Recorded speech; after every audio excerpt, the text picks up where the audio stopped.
आज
हम लोग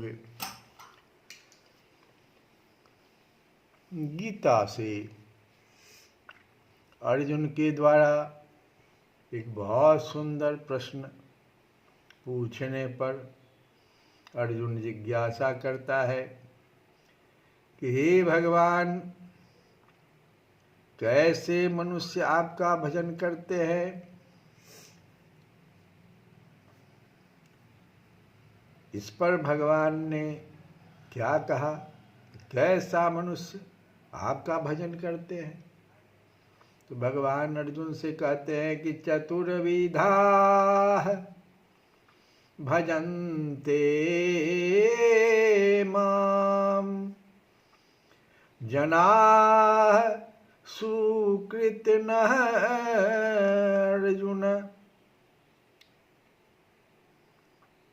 आर्तः जिज्ञासुः अर्थार्थी ज्ञानी च भरतर्षभ।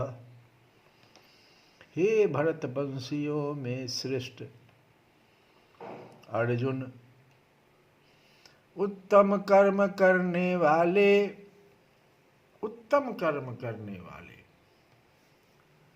सुकृतनः, सुकृतनः भगवान लगा दिए। सुकृतनः का मतलब अर्थ होता है कि जन्म जन्मांतर से शुभ कर्म करते करते जिनका स्वभाव सुधर कर शुभ कर्मशील बन गया है और पूर्व संस्कारों के बल से अथवा महत संग के प्रभाव से जो इस जन्म में भी भगवत आज्ञानुसार शुभ कर्म ही करते हैं, उन शुभ कर्म करने वाले को भगवान सुकृति कहते हैं। सुकृतिनो सुकृतनः अर्जुन। तो उत्तम कर्म करने वाले कौन कौन? अर्थार्थी, जिज्ञासु, आर्त और ज्ञानी, ऐसे 4 प्रकार के भक्तजन मुझको भजते हैं। अर्जुन ने जब पूछा कि कौन कैसे कैसे मनुष्य आपको भजते हैं जो आप प्रसन्न हो जाते हैं, तो भगवान का उत्तर जो है, पहले तो विशेषण लगा दिया सुकृतिनः, जो जन्म जन्मांतर से शुभ कर्म करते करते स्वभाव जिनका सुधर कर शुभ हो गया और इस जन्म में भी शुभ कर्म ही कर रहे हैं, ऐसे अर्थार्थी। जैसे सुग्रीव, विभीषण आदि भक्त अर्थार्थी माने जाते हैं।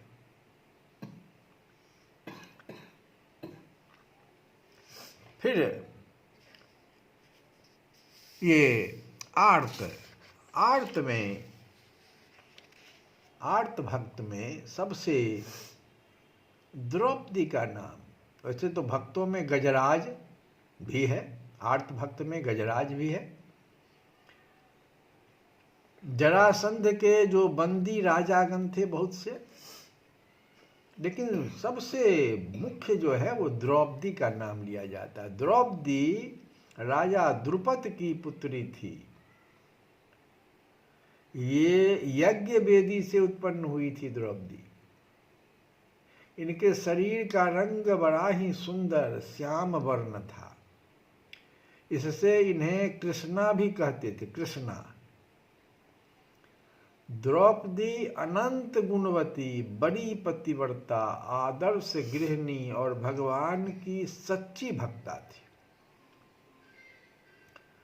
द्रौपदी श्री कृष्ण को पूर्ण ब्रह्म सच्चिदानंद घन परमेश्वर समझती थी और भगवान भी उनके सामने अपनी अंतरंग लीलाओं को भी छिपाकर नहीं रखते थे। जिस वृंदावन के पवित्र गोपी प्रेम की दिव्य बातें गोप रमणियों के पति पुत्रों तक को मालूम नहीं थी, उन लीलाओं का भी द्रौपदी को पता था। इसलिए चीड़हरण के समय द्रौपदी ने भगवान को गोपी जन प्रिय कहकर पुकारा था। जब दुष्ट दुशासन दुर्योधन की आज्ञा से एक वस्त्रा द्रौपदी को सभा में लाकर बलपूर्वक उनकी साड़ी खींचने लगा और किसी से भी रक्षा पाने का कोई भी लक्षण न देख द्रौपदी ने अपने को सर्वथा असहाय समझकर अपने परम सहायक, परम बंधु, परमात्मा श्री कृष्ण का स्मरण किया। गोविंद द्वारिका वासिन कृष्ण गोपी जन प्रिय कौरवैः परिभूता मां किं न जानासि केशव। हे गोविंद, हे द्वारिकावासिन, हे श्री कृष्ण, हे गोपीजन प्रिय, हे केशव, क्या तुम नहीं जान रहे हो कि कौरव मेरा तिरस्कार कर रहे हैं। कौरवैः परिभूता मां किं न जानासि केशवः। हे नाथ, हे रमानाथ, ब्रजनाथार्तिनाशन, कौरवार्णमग्नां मामुद्धरस्व जनार्दन। हे नाथ, हे लक्ष्मीनाथ, हे व्रजनाथ, हे दुखनाशन, हे जनार्दन, कौरव समुद्र में डूबती हुई मुझको बचाओ। हे कृष्ण, हे कृष्ण, हे महायोगिन, हे विश्वात्मन, हे विश्वभावन, हे गोविंद, कौरवों के हाथों में पड़ी हुई मुझ शरणागत दुखनी की रक्षा करो। कृष्ण कृष्ण महायोगिन, विश्वात्मन विश्वभावन, प्रपन्नां पाहि गोविंद, कुरु मध्ये वसीदति।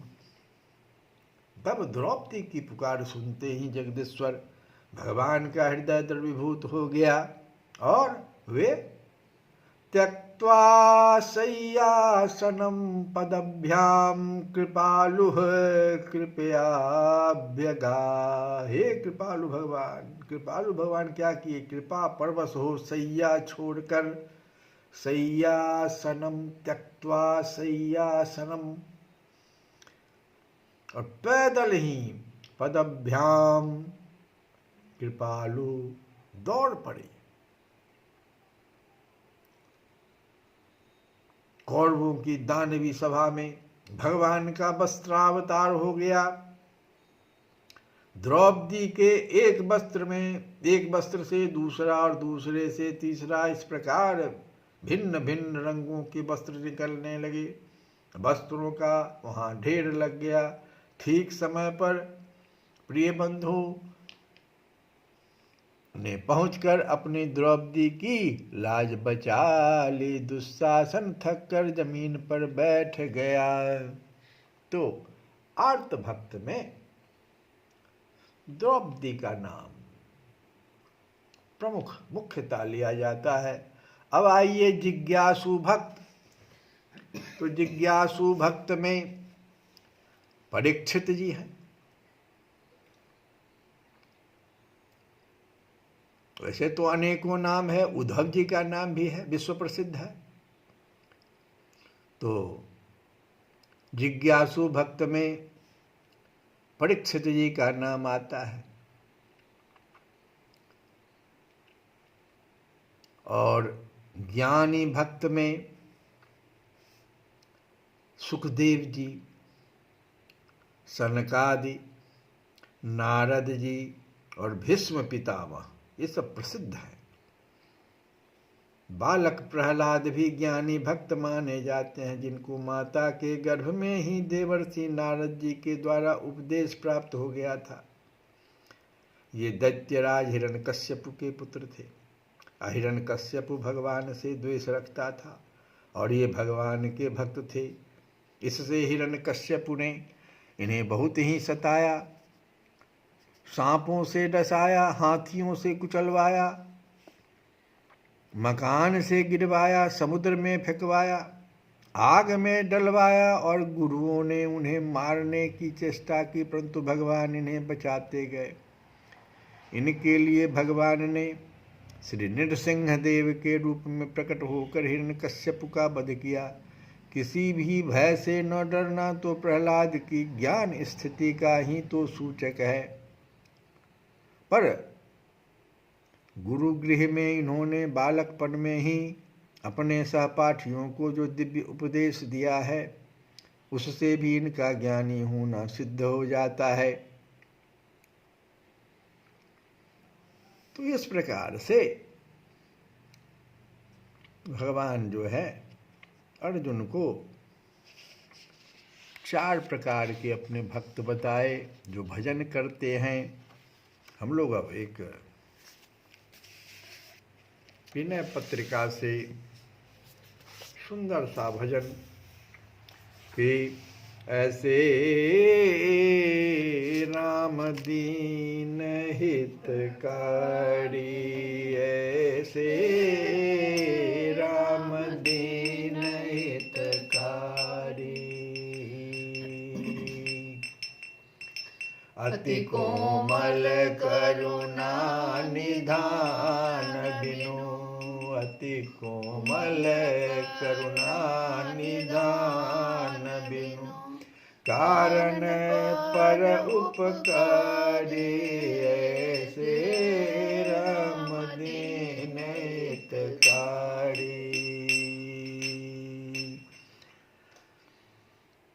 दीनों का ऐसा हित करने वाले श्री रामचंद्र जी हैं जो वे अति कोमल करुणा के भंडार और बिना ही कारण दूसरों का उपकार करने वाले हैं। बिनु कारण पर उपकारी,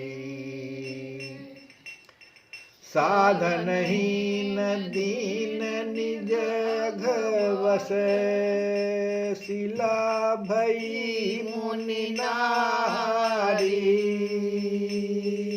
साधनहीन दीन निज घवस, शिला भई मुनि नारी,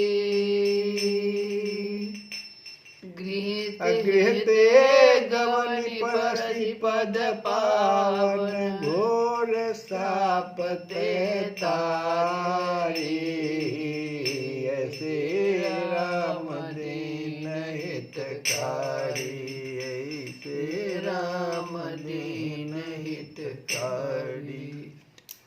साधनों से रहित दीन गौतम ऋषि की स्त्री अहिल्या अपने पापों के कारण शिला बन गई थी। उसे आपने घर से चलकर अपने पवित्र चरण से छूकर घोर साप से छुड़ा दिया। हिंसारत निषाद तापस वपु, हिंसारत निषाद तामस वपु, पशु समान बनचारी, भेटो हृदय लगाई प्रेम बस, भेटो हृदय लगाई प्रेम वस, नहीं कुल जाति बिचारी, ऐसे राम दीन हितकारी।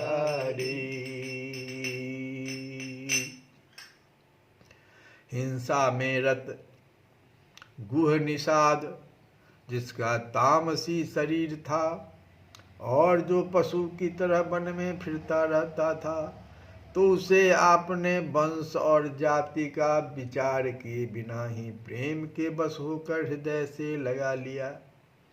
यद्यपि द्रोह कियो सुरपति सुत, कहीं न जाए अति भारी,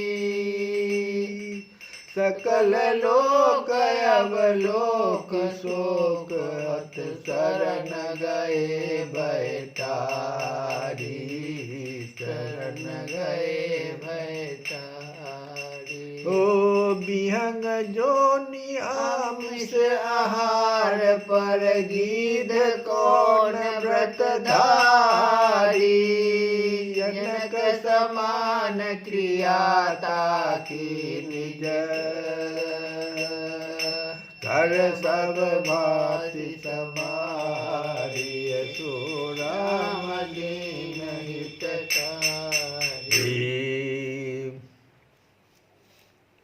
यद्यपि इंद्र के पुत्र जयंत ने कावा के रूप से सीता जी के चरण में चोंच मारकर इतना भारी अपराध किया था कि कुछ कहा नहीं जा सकता, तथापि जब वह बाण के मारे घबरा कर रक्षा के लिए सब लोगों को देख फिरा और फिर शोक से व्याकुल होकर शरण में आया, तब उसका सारा भय दूर कर दिया। जटायु गीध पक्षी योनिका था, सदा मांस खाया करता था। उसने ऐसा कौन सा व्रत धारण किया था कि जिसकी आपने अपने हाथ से पिता के समान अंत्येष्टि क्रिया कर सब बातें सुधार दी, अर्थात मुक्ति प्रदान कर दी। तो ये दीनों के ऐसा हित करने वाले श्री रामचंद्र जी, आपके समान दूसरा कौन उपकार करने वाला। श्री कृष्ण गोविंद हरे मुरारे नाथ नारायण।